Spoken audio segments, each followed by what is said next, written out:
Hey peoples, a gala in my life as an international student in Australia. So today, wala lang, gagala lang kami ng friends ko.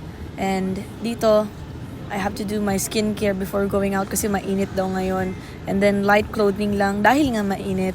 Yan, gandang-gandahan muna tayo. Ganda-gandahan, feeling maganda, and waki. Hindi ba lang ganyan eh. Summer na. Ano, nakita rin. Ganyan agad ang araw. Pero 14 degrees pa lang naman ngayon. Pero mamaya, paangat yan ng 25. So, sobrang init. Iba yung init dito. Hindi tulad sa atin. Diba? Sunkiss. Init. Tawid muna tayo bago tayo sumakay ng bus. Nakakaantok. Simbahan dito. Stick na. Sama nila Jessica. Sabi ko sa kanila, aagahan ko. Sa sobrang aga ko, buong mall sarado. Saan ka doon? Okay lang kasi usually talaga puno yung study area. Kasi marami nag-aaral. As in, sobrang dami.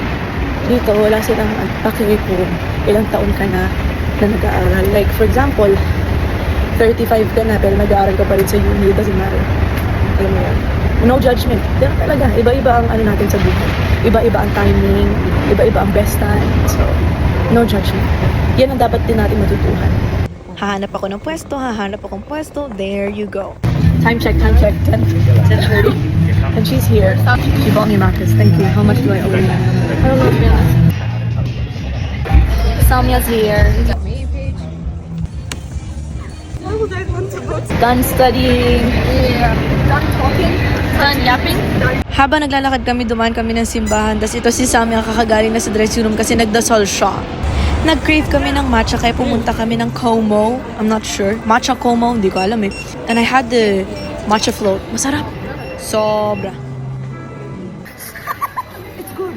Nom, mais dulon kaya? Touch, yeah, that's cool. I'm cute. Ang cute. Dito, papunta kami ng DFO. And habang naglalakad kami, nakakita ko ng birds, seagulls. I like the view. No, you're my favorite view.